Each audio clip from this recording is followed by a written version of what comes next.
Aloe Blacc is the artist you may know from smash hits like Avicii's Wake Me Up, as well as international hits like I Need a Dollar and The Man. After inking a deal with indie label Stone's Throw, Blacc released his solo debut Shine Through in 2006 and sophomore album Good Things in 2010. Boosted by the breakout success of I Need a Dollar, which was selected as the theme song to HBO's How to Make It in America, Good Things reached gold status in countries around the world. Working with groundbreaking producers like Pharrell Williams, Lift Your Spirit debuted at number 4 on the Billboard 200 Albums chart and earned a Grammy Award nomination for Best R&B Album. Despite his career success, Aloe Blacc has remained unafraid to step out as a man of the people and use his status in various platforms for social change. Today, 1 in 3 kids in America is growing up without a sustained adult mentor in their lives. In addition, over 30,000 young people are on the Big Brothers Big Sisters of America's national waitlist, with the majority being boys of color waiting to be matched with a mentor. This urgent need fuels the purpose of the BBBSA's Game Changers initiative as an opportunity for influential leaders from diverse backgrounds to reinforce that mentorship isn't just nice to have, it's a necessity. Current Game Changers include Damon John Afubu, the president of the Black Information Network, Tony Coles, and today's very special guest, Aloe Blacc. This is the Black Information Network Daily Podcast, and I'm your host, Ramses Ja. All right, Mr. Aloe Blacc, welcome to the show. How are you doing today, sir? Thank you. I'm doing great, and thank you for having me on the show. Absolutely. And you brought a friend. You brought the one, the only, Artis Stevens, who is the CEO, Big Dog, of Big Brothers Big Sisters of America. Yes, I had the opportunity to meet Artis at an event where I was singing, and we had a conversation. He told me about the organization and how mentorship was extremely important for youth. And it inspired me. It inspired me to get involved in the best way that I know how, which is to use my voice to help amplify the organization. Absolutely. So I decided to write a song about the concept of mentorship. I was inspired by the idea that these adults would lend their time, their hearts, their experience to these young folks who are really just looking for a friend, looking for a way to navigate the world. Sure. And Artis, so what was this like getting to work with Aloe and to get this new music out that kind of helps bolster your mission with the Big Brothers Big Sisters of America? Yeah, well, I'll tell you, anyone who's had the opportunity to meet Aloe, I know a lot of times you see him, of course you hear his incredible talent in music, but what I always say to people is that he's more incredible, if that can even be believed, as a person, right? In his humanitarian efforts, his sense of purpose and impact. And I think that's why Big Brothers Big Sisters and Aloe instantly connected, right? We connected, but he connected with this mission. And what I'll share is that in creating, this song, what it's done for us is created a platform to raise the awareness about our mission and the work of mentorship across this country and access for kids. As you mentioned earlier, we have thousands of young people on our waiting list. Most of those young people are boys. Most of those boys are boys of color. And we're looking to attract more men of color in our organization. And the power of song, the power of engagement, the power of community, it's so threaded within the song that allows us to talk about the relationships that Big Brothers Big Sisters help create every day and the opportunity to do more. Sure. And something that's interesting about this particular partnership and connection is, as we heard in the beginning of the show, Aloe, you've famously used your platform to highlight lots of different political and social issues throughout your career. And I'll be very fair, and you don't know this, but I followed your career perhaps more closely than most people because you and I, and I've followed you before this, but you and I have actually been in a music video together. You wouldn't know this, so don't worry about it. But I have an older brother named Raka, or Iris Science of the Dilated Peoples, and he has a song called Crown of Thorns. And if you remember that music video with all the, it was like a laptop screen or something like that. So you were in the video singing, and then toward the end, I was there with my friend Bootleg Kev and another friend of mine from radio. So I've always been a person that's, kind of not only seen and heard your music, but kind of been able to engage beyond just kind of a surface level, fan, because of the fact that, of course, my brother, a lot of his music is political as well. And again, having that insight into your career and what you stand for. And then, of course, now what it is that I do, I like to think that there's a lot of connective tissue there. So I could see this partnership with Big Brothers Big Sisters of America being particularly meaningful. Instead of just lending your celebrity to something, this feels like a cause that actually moves you. And I know that for you artists, it moves you. I can feel it, in your voice. So, any thoughts on what I'm saying in terms of like the attractiveness of this particular synergy? How did it hit you initially, Aloe? Yeah, as you mentioned, as a hip hop artist, and then moving into singing, I'm informed by artists who use their voice for positive social transformation. So I consider myself an artivist, and this particular relationship with Big Brothers Big Sisters of America stems from the kind of work that I've been doing in the realm of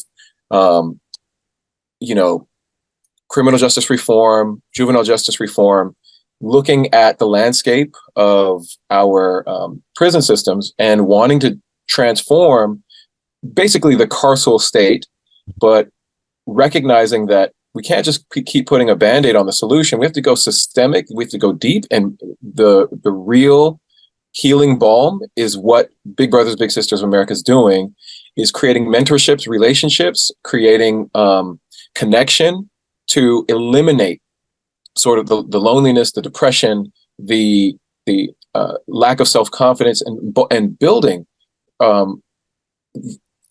whole generation and generation after generation of youth who can grow up feeling confident, feeling like they understand themselves and they understand their position, their place in the world, and how to be a constructive and positive citizen in the world. Yeah. I think that by me getting engaged with a song is the first and easy step, right? And in working with different organizations, quite often I'm asked to sing at an event or post a social media asset, but those things are ephemeral. They mean a lot and they're very symbolic, but a song is a legacy. It lasts forever. And with that attachment, this song will always continue to speak about mentorship and Big Brothers Big Sisters, and continue to highlight the work that they do and call in folks to be part of the mission. Sure. And artists, we heard Aloe kind of touch on it a little bit, but I'd like to ask you to, of course, at the helm of Big Brothers and Big Sisters, what, and I know that you mentioned that there are lots of children who are waiting to be paired with a mentor. So let's not focus on that as much as like really the long-term goals. What are some of the outcomes that the organization is hoping to see, like something that's along the lines of a mission statement for the Big Brothers Big Sisters of America? Yeah, absolutely. Right. I'll start it this way. One of the things that we always talk about, and it's part of this initiative that Aloe is helping to lead with a group of other ambassadors called Game Changers. Sure. Right. So the whole idea of Game Changers is to create this kind of generational changing type of opportunity in young people's lives. I think many of us remember growing up in our communities where that whole concept of you can see it, you can be it. Right.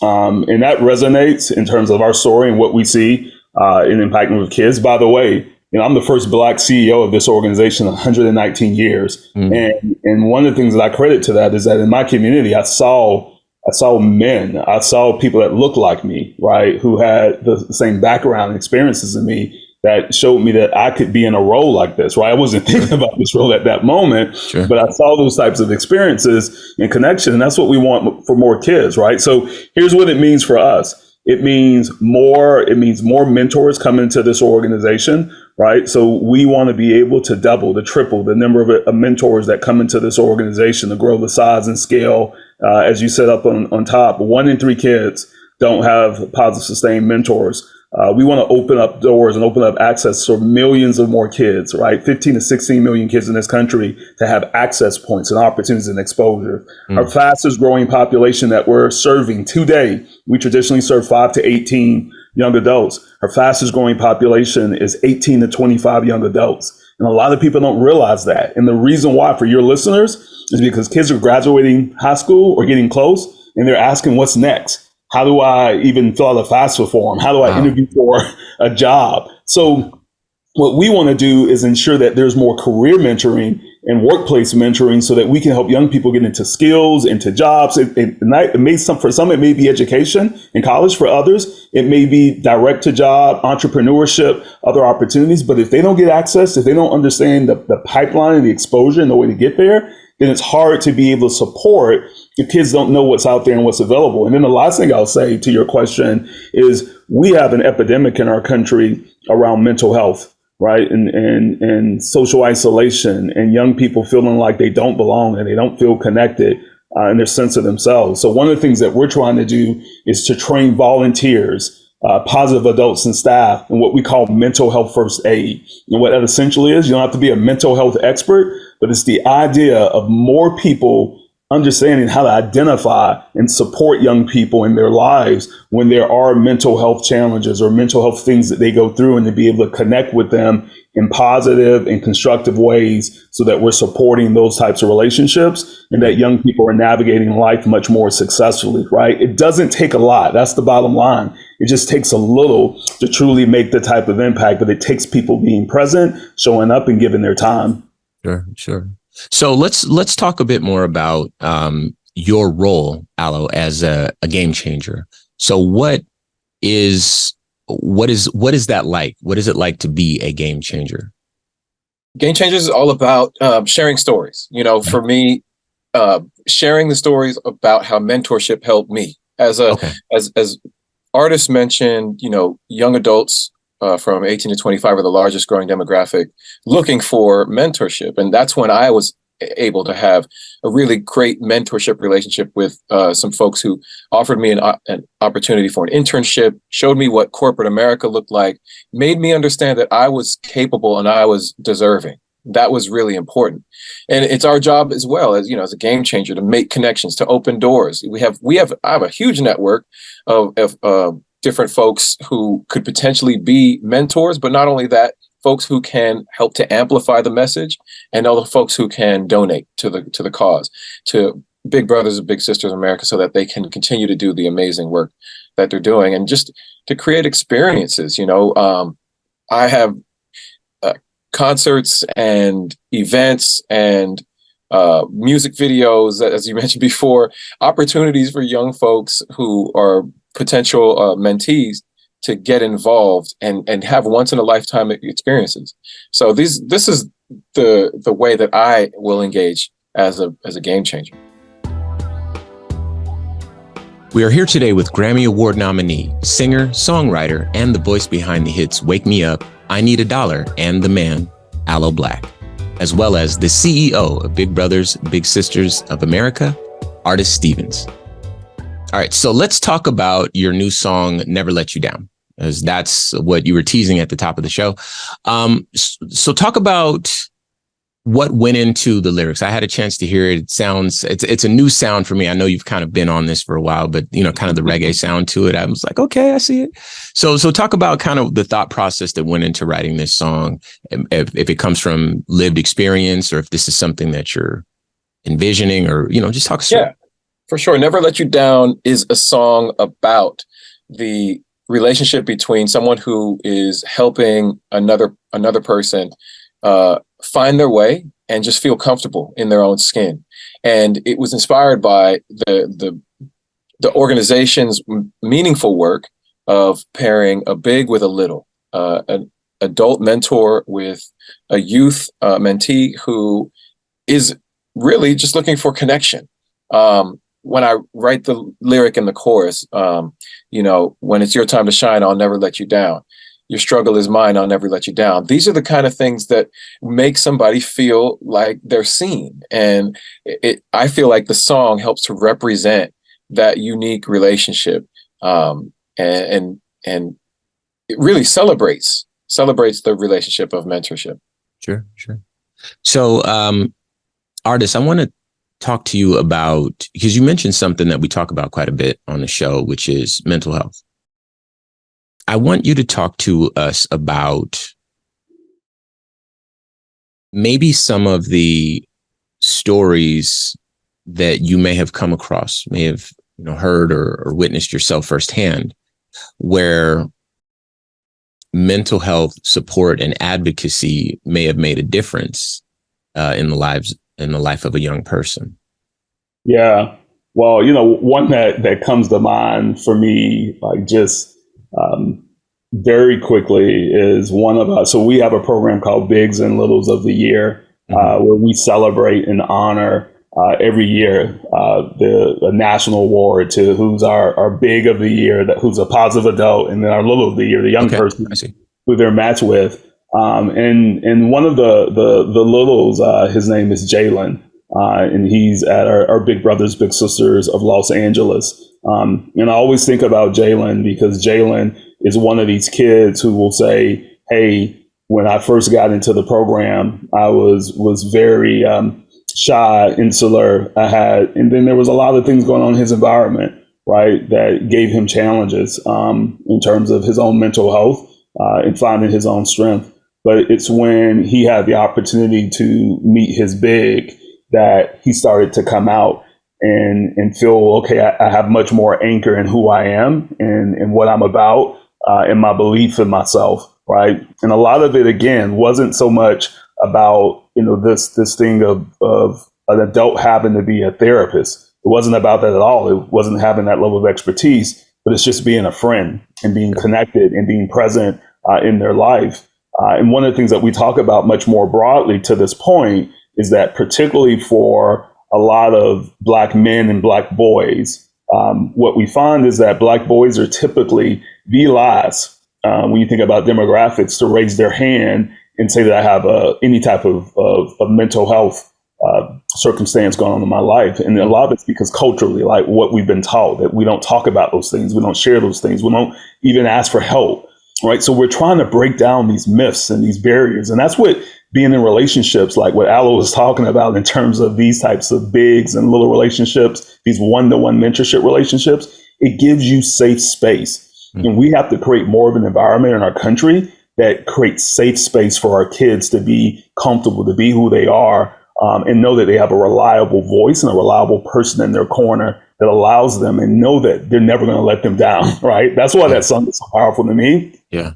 It's because it says, no matter who I am and what I go through, I know I have somebody in my corner who's never going to let me down. And that's what more of our kids need today.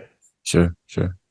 And Aloe, just a thought popped into my head. I know that you've dealt with, or you had to have, come to terms with really the consequences of what it looks like up close and personal when a person does not get the sort of support that they might need during a mental health crisis. And in particular, I'm referring to Avicii's passing, because I know that you guys were very connected. So talk to us a bit about how that affected you and maybe how you learned to be a better supporter or a better listener. Or, I certainly paid particular attention during that time as well. And I think it grew a lot of us up. It was unexpected, but obviously you being a lot closer to the situation, you might have some more insight. Yeah, unfortunately, Avicii's not the only mental health crisis that I've had proximity to. And it seems to be something that is certainly, as artists mentioned, and even in my conversations with the Surgeon General, Vivek Murthy, there is a crisis. For me, I learned that it's just a matter of trying to have constant communication, and you never know how someone is really feeling inside if they're hiding it. But knowing that you're doing your part as a friend to be available and to continue to leave an open line of communication. it was deeply saddening and troubling when Tim passed. And I started to think, when was the last time I called him? When was the last time I emailed? When was the last time we had a conversation?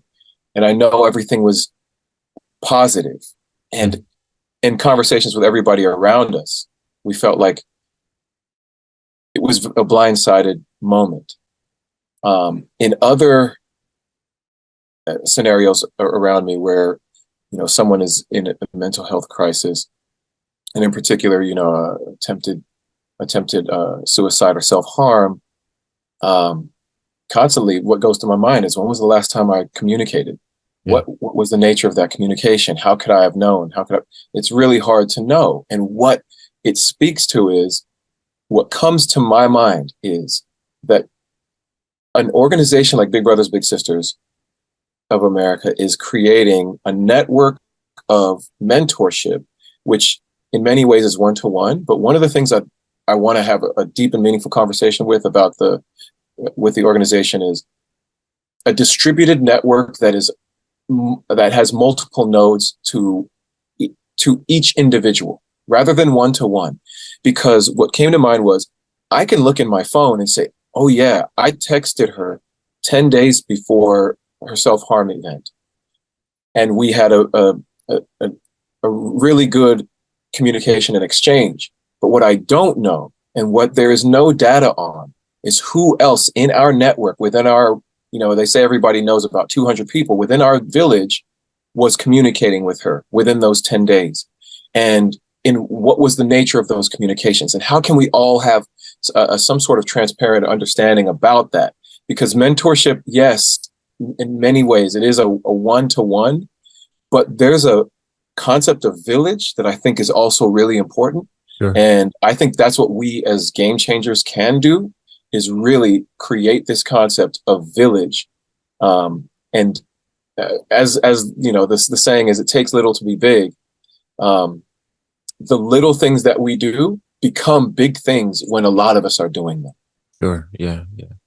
You mentioned earlier in the conversation having mentors that kind of helped you navigate the professional world. And I when I was kind of doing some research for today's conversation, I came across a story that you shared about the origin of the song "I Need a Dollar" when writing that story, and that was, from what I understand, a song from your starving artist days that you had written way back then.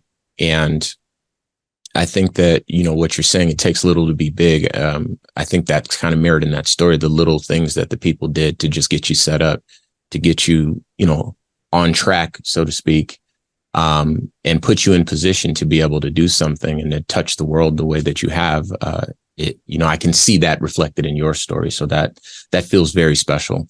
I'm very proud of you. Thank you. So let's talk about what's next. What is next for you? We'll start with you, Aloe. What's next for you? Obviously, you're going to have a lot of fans tuning in. So anything having to do with music, anything having to do with, anything, not just Big Brothers Big Sisters, but of course that's what we're talking about. And then I'll go to you, artists, as well. Yeah, for me, I'm focused on stories. I love the idea of songwriting, and that songs come from stories, and that everybody has a story. And I think it's evident in this collaboration with BBSA, where I gleaned from the story lyrics and a melody in order to create a song. Mm-hmm. I want to do the same thing, for multiple other game changers and change makers in the world, people who are shining a light in their community in a way that is transforming for all kinds of positive reasons, and use those stories to create songs. That's what I think one of my missions on earth is to create great songs, but those songs have to be tied to really, really strong stories, create legacies for important people and important community leaders. Yeah, that lines up perfectly with, again, with your brand and your career. As you were talking right now, I was thinking of the the video for, I think it's for Wake Me Up. There was another video for it, but it was about a little girl. I believe she might have been a migrant, or it was an immigrant story, because I'm a first generation American. So okay, yeah. So, the concept of immigration and the discussion is really telling the story, personal to me. Yeah, sure. So I could definitely see that. So yeah, I'm looking forward to what's next. And then artists, of course, you are at the helm of. I mean, I grew up knowing all about Big Brothers Big Sisters of America. So obviously, I'm excited to hear your response. What's next for you and for Big Brothers Big Sisters of America? Yeah, and Aloe used the word that I think is just so powerful because we use it all the time, right? Village, right? Yeah. It's growing and expanding as village. So one of the things that's part of Game Changers in this campaign, It Takes Little to Be Big, is the idea about how do we tell this story, engage people in their own personal stories, right? About creating a village around young people, right? And young people contributing to that village. So one thing that we're doing is this concept called A Million Little Moments, right? Where people can go to our website at bebignow.org and they can share their own story, right? They can share their own connection of mentorship, inspiration, right? It's how someone mentored them, right? So we want to collect these types of stories and we want to be able to tell them much more broadly, to elevate this so that we get more people to join in this mission and to join in mentoring. And then the other thing that I'll just say is, when we talk about creating villages, we got to create the type of community and the type of services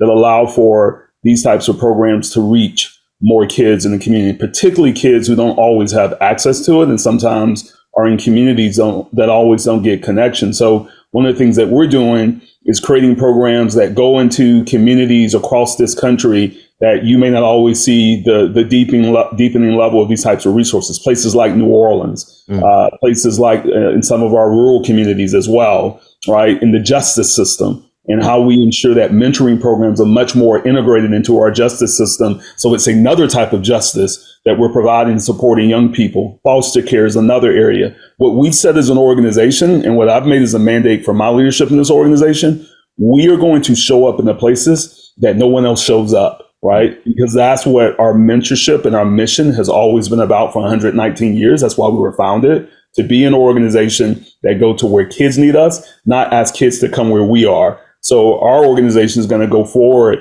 but we can only do that by having volunteers and by having people who invest in our mission and say, hey, we're going to be along with you to help expand services to these types of communities, to these types of identities across our country, and to make it much more connected and powerful for us to make positive change. Fantastic. Well said. Listen, I need for you to let people know where they can get more information, if they can donate, social media. I need you to lay all that out. I'll come to you in a second, but first, artist, I need you to, that was powerful. So please. Yeah, happy to do so. So I mentioned the website, the URL, bebignow.org. Again, that's bebignow.org. You can go to that website, and here's what you can do. You can just put in your zip code. If you put in your zip code, it'll take you directly to the local Big Brothers Big Sisters that's nearest you, that you can sign up to volunteer, to support, to do anything. For some people, then you may want to donate, right? You may want to give and invest in the power of our mentorship and the power of our mentoring. So you can feel free to give a gift, and it's going to help support more matches, more people on the ground, but also what Aloe talked about, not just one-to-one, but we're doing all types of mentoring, group mentoring, career mentoring, technology mentoring, but that really builds community and builds a village around young people. And then the last thing I'll say is that if you're listening and you want to connect with me on LinkedIn, you can find me on LinkedIn. I always love staying connected, and you can learn more about our story, and you can also get content that you can create and be an ambassador on your social media channels, because we got 20 million alumni out there, and we need more of our alumni, people who've been in this program, to raise their hand and say, I want to tell my story as well. So we'd love to have them to come back home and join us. Fantastic. Okay, Aloe, I need you to share your social media and websites, all that sort of stuff too. Yes, the website is www.aloeblac.com. Black is with 2 C's. And from there, you basically can find everything. I feel like social media is is one place for me to share what's happening on a consistent basis. But everything, if you go to my website, you can find all the videos and all the songs, the discography, to learn more about what I'm up to today and see what I've done in the past. Okay. And then one more time, let's plug the song. Where can people go to get it, to buy it, to hear it, to see it, etc.? Absolutely. The name of the song is Never Let You Down. It's available on all streaming platforms, and really, really important to check it out on YouTube, because you get to see the inspiration for the song, which is the relationships between the actual Bigs and Littles who are working with and affiliated with the BBBSA. Fantastic. Well, I'd like to thank you both very much for your time today. Hopefully I didn't use too much of it. You are both inspirational Black men, and that's something that we appreciate and celebrate around here. It's been a joy. And when I say I'm proud of you, I really sincerely mean that. I'm very proud. Both really of you. Appreciate that. Thank you so much. Yeah, absolutely. Once again, today's guest, Grammy Award nominee, singer, songwriter, and the voice behind the hits Wake Me Up, I Need a Dollar, and the man, Aloe Blacc, as well as artist Steven, CEO of Big Brothers Big Sisters of America. This has been a production of the Black Information Network. Today's show is produced by Chris Thompson. Have some thoughts you'd like to share? Use the red microphone talkback feature on the iHeartRadio app. While you're there, be sure to hit subscribe and download all of our episodes. I am your host, Ramses Ja, on all social media.